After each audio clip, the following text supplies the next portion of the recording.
nuance sur l'espoir et la prière. Je voulais partager un petit point de vue là-dessus parce que je pense qu'il y a pas mal de gens qui ont des idées un petit peu arrêtées sur ces sujets et elles sont tout à fait légitimes, hein, comme d'habitude, mais peut-être que c'est intéressant d'avoir un point de vue un petit peu différent pour réfléchir un petit peu.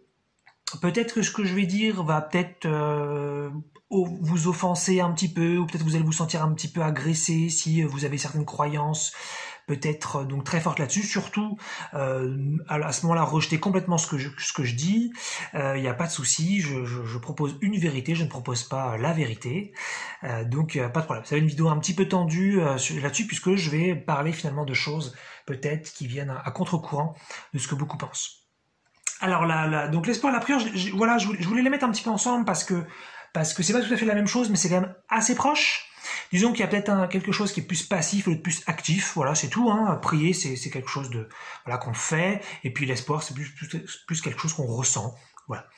Je voudrais commencer par dire que déjà la prière ça peut être très très très utile et que donc si vous avez l'habitude de prier, je pense que c'est une très très bonne chose. Après, je suis sûr qu'il y a moyen d'améliorer la prière pour avoir plus de résultats, puisqu'en général quand on prie c'est pour obtenir des choses, enfin a priori hein, de ce que je sais. Et donc, par exemple, un petit truc, voilà, les gens, ils ont peut-être tendance à prier au conditionnel, peut-être prier au présent. A priori, c'est une chose un petit peu plus, qui serait plus efficace, puisque quand vous priez au présent, vous incarnez un petit peu plus la croyance que c'est possible, alors que quand vous priez au conditionnel, vous doutez un petit peu. Donc, normalement, ça fait perdre en puissance à la prière. Voilà, un petit truc que je vous donne si vous saviez pas sur le sujet, que vous priez beaucoup. Mais bien sûr que la prière ça fonctionne, hein, il y a énormément de prières qui sont répandues. Je pense quand même que c'est une minorité hein, si on fait une étude sérieuse là-dessus, mais que dans tous les cas, il y a réellement il y a un résultat significatif sur, je pense, un très grand nombre de prières. Et puis après, si on prend par exemple des phénomènes qui se passent à Lourdes, il se passe plein de trucs, il y a plein de miracles tout le temps, il se passe toujours plein de choses. Donc c'est clair que ça a un effet et que c'est une façon de se connecter à sa puissance. Donc je trouve ça de ce point de vue-là très très super cool.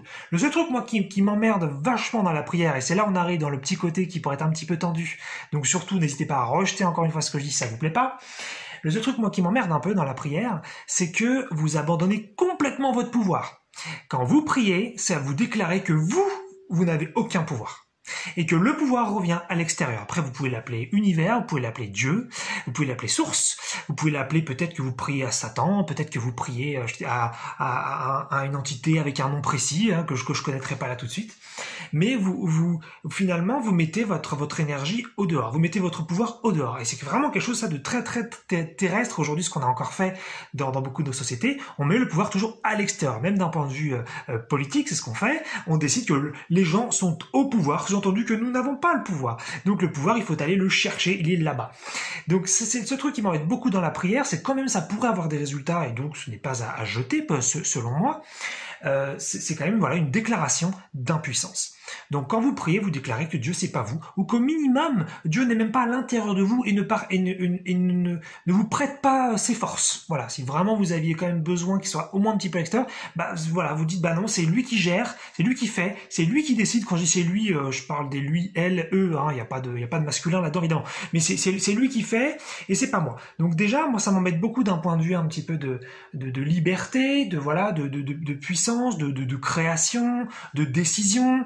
C'est vraiment quelque chose qui je trouve n'est pas comment je pourrais le dire, voilà, n'est pas libérateur. Voilà, j'aurais pu dire j'allais dire en fait que c'est pas forcément très sain, mais bon, ce serait peut-être un petit peu agressif de dire ça. En tout cas, ça reste un point de vue hein, dans tous les cas, il n'y a pas de souci.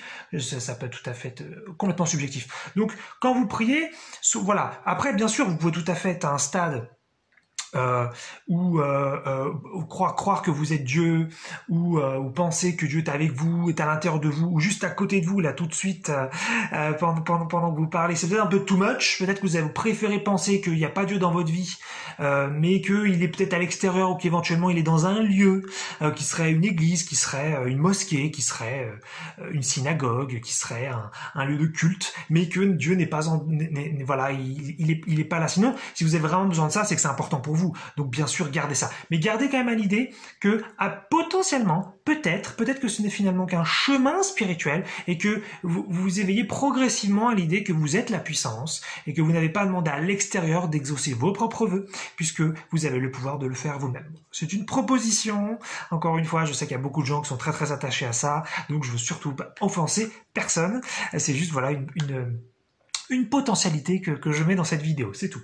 Et puis donc l'espoir finalement, c'est quelque chose d'assez similaire, mais en revanche l'espoir, ce qui est intéressant, c'est que ça nous sort de la religion, puisqu'il peut y avoir plein de gens qui ont de l'espoir pour plein de sujets et qui seraient complètement athées. Et en fait, je me rends compte que l'espoir, c'est un petit peu pour moi, là, je vais être un petit peu cash, c'est un petit peu une saloperie, parce que c'est typiquement aussi, moi j'ai énormément espéré dans ma vie, donc et puis il peut encore m'arriver d'espérer, je le dis, puisque ça se fait un petit peu automatiquement parfois, et c'est pas quelque chose que je décide de faire, je ne cherche pas parfois consciemment à avoir de l'espoir. Mais pour moi, l'espoir, c'est un petit peu une saloperie, et c'est un petit peu, voilà, c'est la pièce de chaque côté, il y a l'espoir, de l'autre côté il y a le désespoir. Les deux fonctionnent un petit peu ensemble. Et c'est vraiment, alors là, c'est l'impuissance même. C'est l'impuissance même. J'espère que ça va se faire. Donc, alors j'ai pas la main, j'ai aucune capacité de savoir quoi que ce soit. C'est pas moi qui décide, mais je peux au moins espérer. Alors il y a quand même bien sûr qu'il y a un côté positif dans l'espoir, puisque a priori c'est agréable. Parfois les choses se produisent. Peut-être éventuellement ça nous motiverait à agir, donc à nous bouger et puis à peut-être voilà essayer des trucs à droite à gauche. Donc il y a un truc positif là-dedans, mais finalement ça nous enferme encore dans le fait que nous n'avons pas la puissance et que nous n'avons pas la capacité de décision et la capacité de création. Alors moi là, au moment où je fais cette vidéo, vous regardez la date en dessous pour savoir c'est à quelques jours près la bonne. Eh bien, est-ce que aujourd'hui j'ai la puissance du divin en moi au sens concret dans mon quotidien? Non, je suis clairement honnête. Ça fait des années que je suis là-dessus et que c'est ce qui m'intéresse depuis toujours sur beaucoup de sujets. Mais est-ce que je sais le faire et je peux proposer une recette? Non. C'est pour ça d'ailleurs je parle souvent de ça.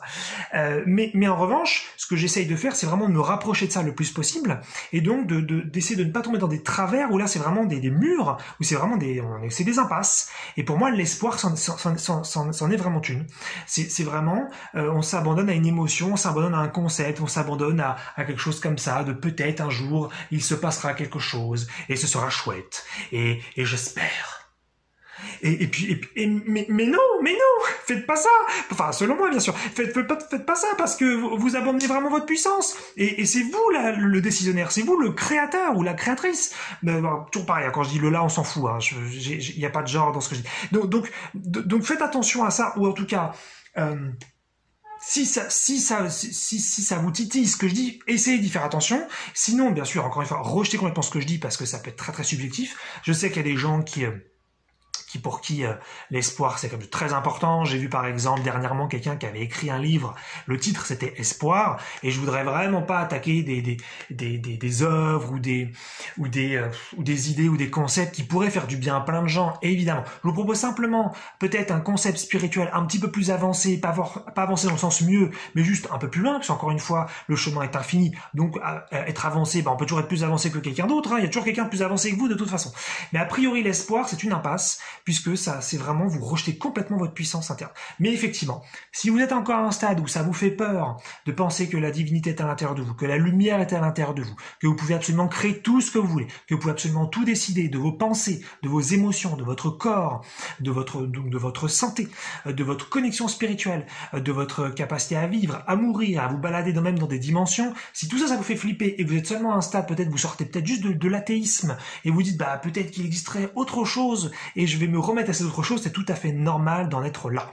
Et c'est super, et c'est très très bien, et moi je suis passé aussi par cette étape-là, et je regrette pas du tout. Donc parfait. Mais peut-être, gardez à l'esprit que la prière, donc en tant que plus activité, et l'espoir en tant que plus que passivité, eh bien, ce sont des étapes spirituelles et non pas des fins en soi. Voilà. Petite proposition un petit peu tendue, voilà, n'hésitez pas à tailler la vidéo si ça vous soulage, si c'est pas pour vous, ou peut-être au contraire, vous trouvez ça très intéressant, et voilà, vous en ferez peut-être quelque chose qui vous serait utile.